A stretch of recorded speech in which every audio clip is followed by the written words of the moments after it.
Most founders fumble their first interaction with a supplier or a manufacturer. Maybe they find a list of manufacturers online and at first glance, it's great. How do you as an entrepreneur avoid getting ghosted? At the end of the day, you're asking these questions because you want clarity and you want a path forward. My name is Shadi. I'm the co-founder and creative director of FittDesign. I'm going to give you my top 10 questions that are essential to ask as a startup brand. At the same time, I want to give you guys the information that you need to make an educated decision on whether or not this manufacturer can actually help you. You're going to raise your reputation in their eyes and make them take you more seriously. And then you're going to have all the information that you need to make an educated decision on whether this vendor is the right partner for you. Question 1, typically, what's your minimum order quantity per style, and is it also per size? So let's unpack this question. MOQ stands for minimum order quantity. So by asking, you're essentially clarifying what is the minimum amount that I need to work with you and I can get it at the price that I need to be able to build this business and to turn a profit. It's important to ask them per style, per size,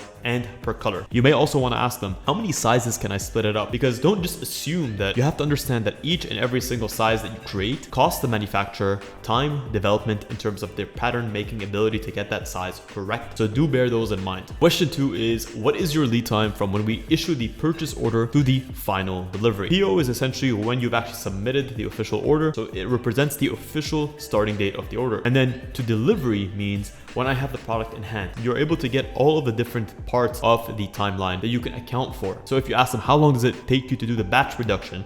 Then that doesn't account for the pre-production sample process. Number 3 is asking them, do you guys offer sampling? And also, are there any limitations on the sample? Then you're gonna have to ask them, what's the investment? Because samples are one of the most developmentally challenging parts of the process. It means that I'm going to get every single part of the sample perfect. If your product has a highly specialized set of trims, details, buttons, zippers, colors, fabrics, then at a sample developmental phase, it may be very difficult for the factory to source all of those different components identically to your finished tech pack. So understanding what those limitations are gives you an understanding of, okay, these limitations, are they a deal breaker for me? And if they are a deal breaker, how can I negotiate to get them included in the sample correctly? Question 4 is if they focus on building relationships with emerging brands, or if they only focus on established brands. Gives you an idea of where their head's at and if they're willing to invest into that business without positioning yourself with way less leverage than you know you can have. Question 5 is asking them, which specific product categories do you specialize in? And it's essential to ask this because depending on different countries, different factories are going to specialize in different areas of activewear. Activewear alone is a very large and inclusive process. Understanding what the capabilities of your factory are or where their specialty is key. Number 6, ask this in a very respectable way. Can you share previous examples of customers you worked with and work that you've done? It's about understanding the nature of the work that they've done and if they're willing to cooperate. A factory that is willing to take the time and the effort to make you feel reassured and to show you that they've done the type of work that you're looking for in the past is going to be key. Being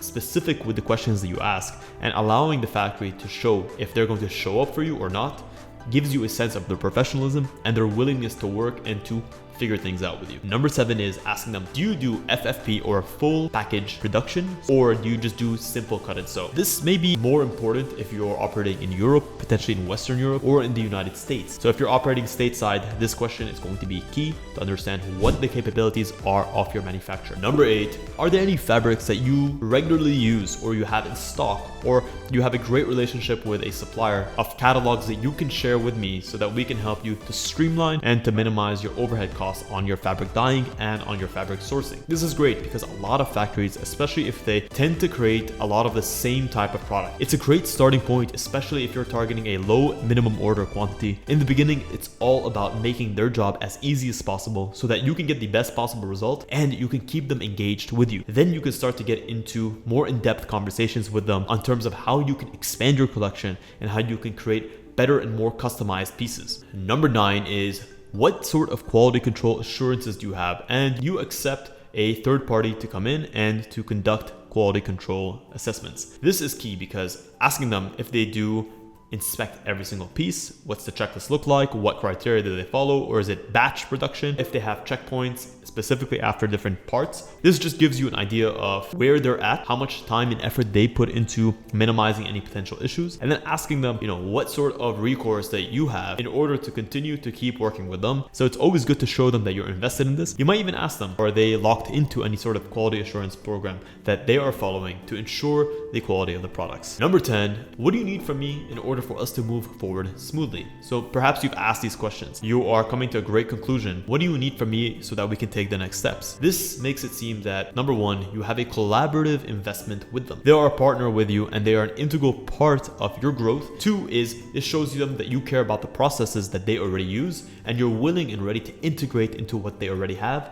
as opposed to coming in there and strong arming them towards accepting a process that might not actually get you to where you want to go. A lot of customers come into a new company and they expect everything to be changed around because they have an existing preconception. But if you trust the manufacturer that you're working with and you believe in the process that they're taking, then you're going to be open to learning from them because they've done it before.